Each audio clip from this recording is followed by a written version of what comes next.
రామ్ నారాయణ రామ్. ఇది అందరికీ తెలిసిన విషయం. ప్రకృతి మమ్మల్ని అందరినీ సమానంగా సృష్టించింది. ఎవరినీ పక్షపాతం చేయలేదు. కానీ భూమిపై ఉన్న కొంతమంది తప్పుడు ఆధ్యాత్మిక గురువులు మనిషిని వేర్వేరు జాతులు, మతాల్లో విభజించారు. దాంతో అందరి మనసుల్లో ఒకరి పట్ల మరొకరికి పక్షపాతం ఏర్పడింది. ప్రజలు జాతి మరియు మత ఆధారంగా అన్నీ చేయడం మొదలుపెట్టారు.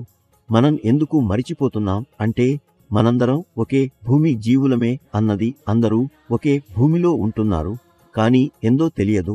సమాజం జాతిపాతం, మతం పేరుతో భూమిని భాగాలుగా విభజించింది. ఇలా కొనసాగితే మొత్తం ప్రపంచం ఒకరినొకరు శత్రువులుగా మారుతుంది. కానీ మనం శత్రుత్వం కాకుండా ప్రేమ సందేశాన్ని ఇవ్వనివారు కావాలి. మనసుల్లో ద్వేషం కాదు, ప్రేమ గింజలు నాటాలి. ఇప్పటి ఆధునిక భారతంలో కూడా మతం, జాతి ఎంతో లోతైన సమస్యలు. ఇది ప్రజల మనసులపై బలంగా తన స్వాధీనాన్ని పొందింది. అతి లోతైన పట్టు కారణంగా ఎక్కువ భాగం జనాభా అందులో చిక్కుకుని ఉంది. అందరినీ కర్మ, ప్రకృతి ఆధారంగా చూసి ఆ ప్రకారం ప్రక్రియలు సాగితే ముఖ్యంగా ప్రతి వర్గం, ప్రతి ప్రాంతం సమస్యల అధిక భాగం స్వయంగా పరిష్కారమవుతుంది.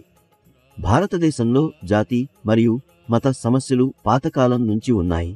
ఇవి సమాజాన్ని విభజించి వేర్వేరు సమూహాలుగా విడగొట్టడంలో కీలక పాత్ర పోషిస్తున్నాయి. జాతి వ్యవస్థ మరియు మతం పేరుతో జరిగే పక్షపాతం కేవలం మానవత్వానికి విరుద్ధం కాకుండా సామాజిక అభివృద్ధిని కూడా అడ్డుకుంటుంది.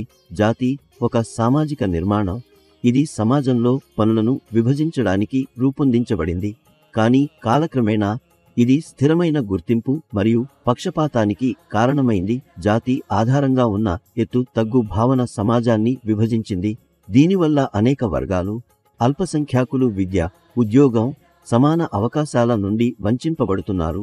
ఈరోజు కూడా జాతి పేరుతో జరిగే నేరాలు, పక్షపాతం, సామాజిక అసమానత మన సమాజపు కఠినమైన సత్యం. ఇది మన ఆలోచన మరియు అభివృద్ధి ప్రక్రియను పరిమితం చేస్తుంది. మతం ప్రాథమికంగా వ్యక్తి ఆధ్యాత్మిక, నైతిక అభివృద్ధికి ఏర్పడింది. కానీ కాలక్రమేణా విభజన మరియు సంక్షోభాల మాధ్యమంగా మారింది. ఈ రోజుల్లో మతం రాజకీయాల్లో ఓట్ల కోసం ఉపయోగించబడుతోంది. ఇది మత విద్వేషం, అసహనం పెంచుతోంది. జాతి మరియు మత పక్షపాతాలను తుడిచిపెట్టడానికి అత్యంత ముఖ్యం మనల్ని ప్రకృతికి అప్పగించడం మరియు త్వరగా రామ్ నారాయణ రామ్ పేరుతో కలవడం. జాతి మరియు మత సామాజిక మరియు ఆధ్యాత్మిక అభివృద్ధి సాధనాలు కాదు. ఇవి కేవలం మనసుల్లో ద్వేషాన్ని కలిగిస్తాయి. జాతి మరియు మత ఇప్పుడు సామాజిక అసమానత మరియు పోరాటాలకు కారణమయ్యాయి. ఇప్పుడు ఈ పక్షపాతాలను అంతం చేసి సమానత్వం, మతనిరపేక్షత, ప్రగతిశీలత కలిగిన సమాజాన్ని నిర్మించాల్సిన సమయం వచ్చింది. ఇది సాధ్యమవుతుంది. మనం మన వివేకం, మన మనసు వినగలిగితే, ప్రకృతితో కలిసి రామ్ నారాయణ రామ్ జపం చేయగలిగితే. ప్రకృతినే అతిపెద్ద మతం. ప్రతి వ్యక్తి దీన్ని అర్థం చేసుకోవాలి. ఒక వ్యక్తి రామ్ నారాయణ రామ్తో కలిసినప్పుడు జీవితం కొత్త దృష్టిని పొందుతుంది.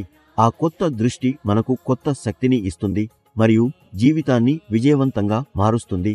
రామ్ నారాయణ రామ్ ద్వారా ప్రజలకు ఎప్పుడూ తమ ఆలోచనలను సానుకూలంగా ఉంచాలని నేర్పిస్తారు. జీవితంలో ఎప్పుడూ మంచి పనులు చేయండి మరియు వీలైనంత వరకు అందరి మంచిని కోరండి. రామ్ నారాయణ రామ్ ద్వారా సమాజంలో వ్యాపించిన ప్రతికూల శక్తిని ఎప్పుడూ తొలగించే ప్రయత్నం జరుగుతుంది.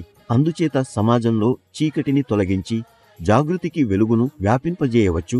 రామ్ నారాయణ రామ్తో కలిసిన ప్రజల జీవితం విజయవంతంగా మారుతుంది మరియు వారు నిరంతరం విజయ మార్గంలో ముందుకు పోతున్నారు.